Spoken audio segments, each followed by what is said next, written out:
Ibu bapa, saudara-saudari, umat beriman yang terkasih dalam Kristus Sang Penebus. Dari Rumah Studi Wisma Sang Penebus Yogyakarta, kami sajikan untuk Anda renungan Hari Minggu Biasa yang ke-23. Marilah membuka hati dan batin kita untuk mendengarkan sabda Tuhan. Dalam nama Bapa dan Putera dan Roh Kudus. Amin. Semoga Tuhan beserta kita sekarang dan selama-lamanya.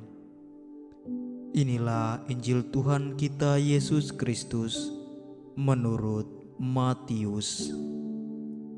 Dimuliakanlah Tuhan. Sekali peristiwa, Yesus berkata kepada murid-muridnya, "Apabila saudaramu berbuat dosa, tegurlah dia di bawah 4 mata. Jika ia mendengarkan nasihatmu, engkau telah mendapatkannya kembali. Jika ia tidak mendengarkan engkau, bawalah seorang atau 2 orang lain, supaya atas keterangan 2 atau 3 orang saksi, perkara itu tidak disangsikan. Jika ia tidak mau mendengarkan mereka, sampaikanlah soalnya kepada jemaat. Dan jika ia tidak mau juga mendengarkan jemaat, pandanglah dia sebagai orang yang tidak mengenal Allah atau seorang pemungut cukai.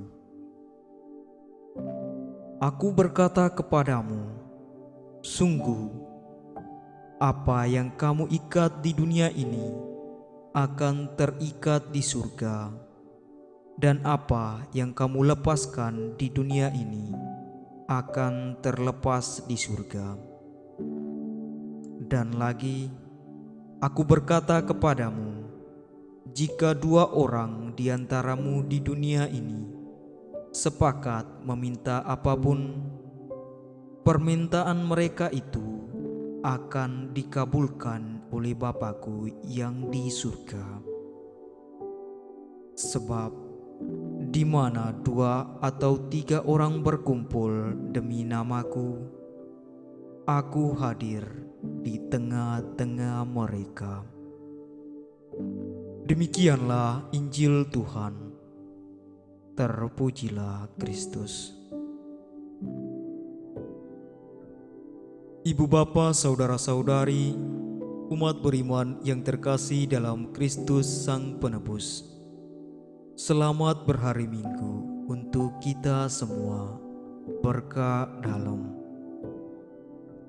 kehidupan pelayanan seseorang, baik pelayanan di lingkungan masyarakat ataupun di gereja, terkadang mengalami pasang surut. Ketika nyala api pelayanan sedang berkobar-kobar, maka semangat melayani menjadi begitu tinggi. Kita akan melayani dengan penuh semangat, namun sering juga terjadi api semangat itu tiba-tiba padam, sehingga dia menghilang begitu saja bak ditelan bumi. Padamnya semangat bisa terjadi dengan berbagai alasan. Salah satunya mungkin karena dia melakukan satu kesalahan. Mengapa bisa terjadi? Ketika semangat seseorang dalam melayani tiba-tiba padam hanya karena satu kesalahan yang ia lakukan. Umat beriman yang terkasih, terkadang kita sebagai teman, orang dekat, atau orang di sekitarnya juga turut berperan dalam memadamkan api semangat itu. Kesalahan yang seseorang lakukan seringkali menjadi konsumsi publik atau orang-orang di sekitar kita. Ketika kita tidak bisa menempatkan diri dengan bijak, maka kita pun bisa turut andil dalam memadamkan semangat seseorang dalam melayani.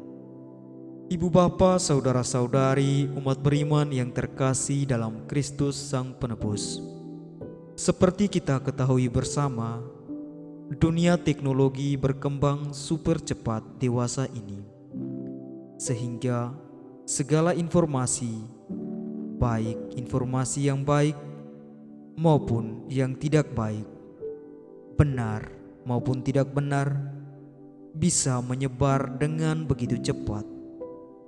Karena euforia dalam berteknologi, maka seseorang bisa dengan sangat cepat dan terampil menyebarkan berita tanpa mengetahui atau mengecek kebenaran yang sesungguhnya. Berita tersebar begitu cepat yang mungkin tidak sesuai dengan apa yang terjadi.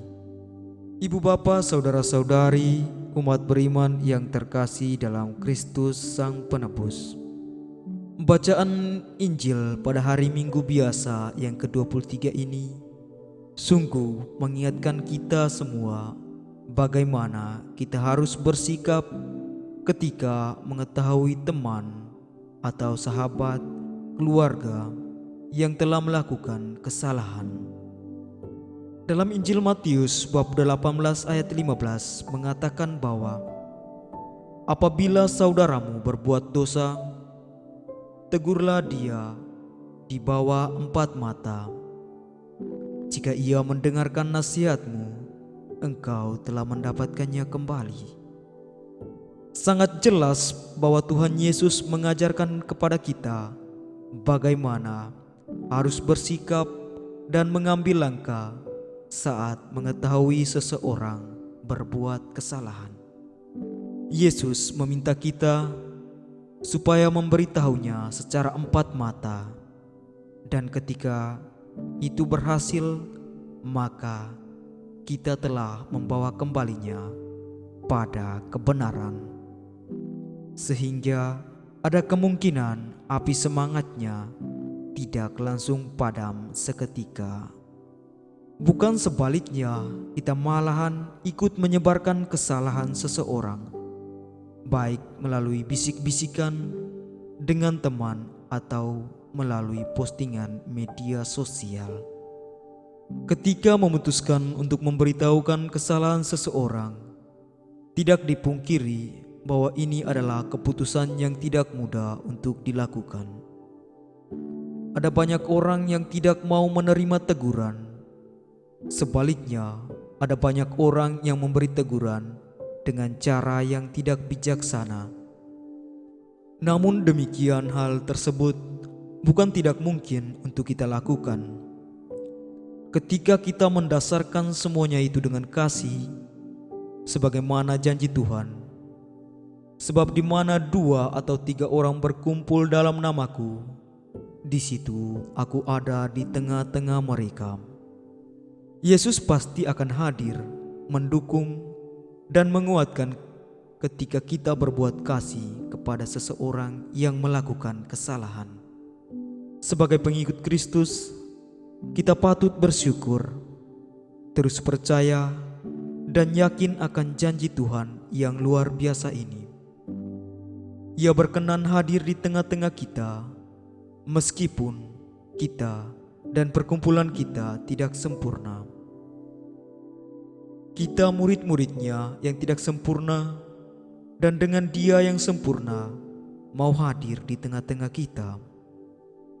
Kehadiran Tuhan bukanlah rekayasa manusia atau tergantung dari manusia. Tuhan berdaulat untuk hadir sesuai dengan kehendaknya, bukan sesuai dengan kemauan kita. Kehadiran Tuhan juga bersifat pribadi. Tuhan sendiri berjanji hadir. Janjinya ya dan amin, pasti ditepati. Ia pasti hadir, meskipun diam atau berfirman, menampakkan diri atau tidak kelihatan. Ketika Tuhan hadir di tengah-tengah kita, satu hal yang pasti yang akan kita rasakan, hati yang berkobar-kobar untuk melakukan segala perintahnya dengan kuasa dan dengan dipimpin oleh Roh Kudus-Nya, sehingga kita terus dibangun menuju keserupaan dengan Yesus, dan hidup kita akan menjadi berkat bagi orang lain. Umat beriman yang terkasih dalam Kristus Sang Penebus, menjadi permenungan bagi kita semua bagaimana kita harus bersikap ketika kita mengetahui ada saudara, teman, ataupun kolega kita yang berbuat salah atau dosa. Apakah kita akan mengedepankan kasih, merangkulnya dan menjadi berkat baginya, atau justru ambil bagian menjadi penghancur kehidupannya? Semoga kita semua semakin bijak dalam menyikapi kesalahan orang lain, serta semakin percaya dan mengimani bahwa Tuhan Yesus tidak akan pernah melupakan janjinya untuk hadir di tengah-tengah kita saat kita berkumpul di dalam nama-Nya. Tuhan memberkati kita semua. Marilah kita berdoa. Ya Allah, kami bersyukur karena Engkau telah menghimpun kami sebagai gereja-Mu dan menganugerahkan Ekaristi sebagai daya pemersatu bagi kami. Semoga gereja-Mu semakin berkembang dan menjadi berkat bagi semua orang, sehingga semakin banyak orang dihantar kepadamu sampai kelak menerima anugerah kebahagiaan abadi di surga dengan pengantaran Kristus Tuhan dan Penebus kami. Amin. Dalam nama Bapa dan Putra dan Roh Kudus. Amin.